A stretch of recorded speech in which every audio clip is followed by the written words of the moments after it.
प्यारे भाई और बहनों, मेरा नमस्कार स्वीकार हो। और फिर मैं आपके लिए एक वीडियो अपलोड कर रहा हूँ। तो जड़ी बूटियों की श्रृंखला में आज हम सिरस, जिसको सरस बोलते हैं, उसका वर्णन करेंगे और वो किस काम आता है।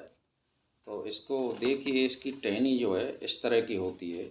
ये इसकी टहनी है सरस की, और ये बहुत बड़ा पेड़ होता है। देख लीजिए, ये बहुत बड़ा पेड़ होता है सिरस का। तो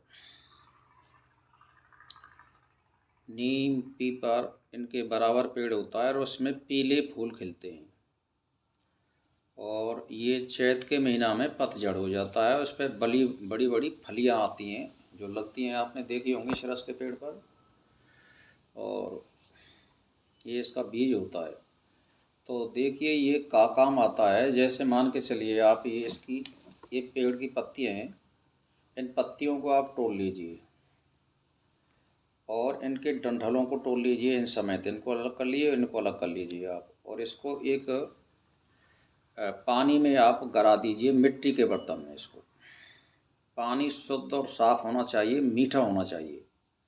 और आप इसको गरा दीजिए और घाम में, धूप में रख दीजिए आप 4-5 दिन।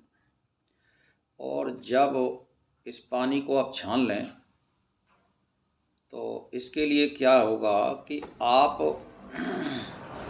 अगर पशु की आंख दुखन आ जाए या फुली पड़ जाए या कोई और भी रोग हो जाए, तो उसके छींटे मारने से 8 दिन इसके छींटे मार दो, बिल्कुल आंख सही हो जाती हैं।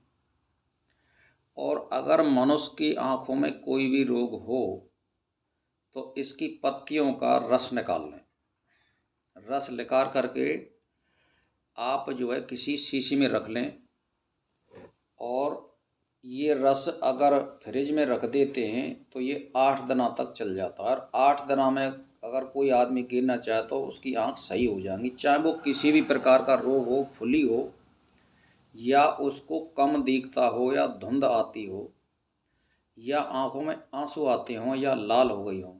उसको वो 2-2 3-3 बूंद सुबह शाम गिरे। और ज़्यादातर नमक मिर्च का इसमें परहेज करें, नमक मिर्च बहुत कम खावे। तो इसको आप खाइए तो आँखों का रोग बिल्कुल सही हो जाता है, मनुष्य हो या पशु हो। अच्छा, दूसरी बात ये, अब एक दूसरी दवाई है इसमें। शरफ जो होता है, चाहे वो कारा हो, चाहे वो रसल्स वाइपर हो या करैत हो, शरफ के विष में इसकी पत्ती और इस पेड़ की छाल और फूल ये काम आते हैं। इसके चूर्ण के रूप में आप शरफ खा जाए, इसको 1-1 तोला ताज़ा पानी से दो और 1-1 घंटा में खुराक दो, तो बिल्कुल आराम हो जाएगा। और आप किसी डॉक्टर के पास पहुंच सकते हैं। और अगर कोई बाएगिर इसको काम में लेना चाहे तो वो आ सकता है और काम में ले सकता है। तो भाई और बहनों, मैं तो एक ही बात कहना चाहता हूँ कि ये बहुत ही अच्छा पेड़ है। और एक बगीचे में लगाने का ये कि बहुत ही बढ़िया पेड़ है ये, यानी एक डॉक्टर है ये। अगर किसी को बाग लगाना है तो इसके पेड़ को अवश्य लगाना। एक तरह का ये डॉक्टर होता है ये पेड़, जो मान के चलिए। तो ये शरफ के जहर में विशेष काम आने वाली चीज़ है। इसकी पत्ती, छाल और फूल, इसको कूट पीस करके रख लें। और जिसने शराब खाया हो तो ताज़ा पानी से इसकी 2-3 खुराक दे दो।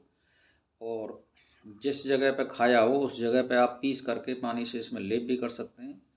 और लेप नहीं कर सकते हैं तो आप वैसे ही इसको लीजिए, तो आप तुरंत सही हो जाओगे। इसकी पत्ती और छाल और फूल, इनका सूखा चूर्ण बना लीजिए और बिल्कुल दुरुस्त हो जाओगे आप। यानी रसस वाइपर बहुत ही कड़ा सार्फ होता है। और जो करैत, जो फन वाला होता है काला, उसके लिए भी। और एक काला टपकीन वाला होता है, बहुत ही मतलब ये है कि वो जहरीला सरफ होता है और वो चमड़ी को ख़राब कर देता है, उसके लिए भी ये बेहतरीन दवाई है। तो भाई और बहनों, इसी के साथ मैं आज के वीडियो को विराम देता हूँ। और कल मैं आपके लिए फिर कोई शरफ की ही दवाई का वीडियो बनाऊँगा। इसी के साथ नमस्कार।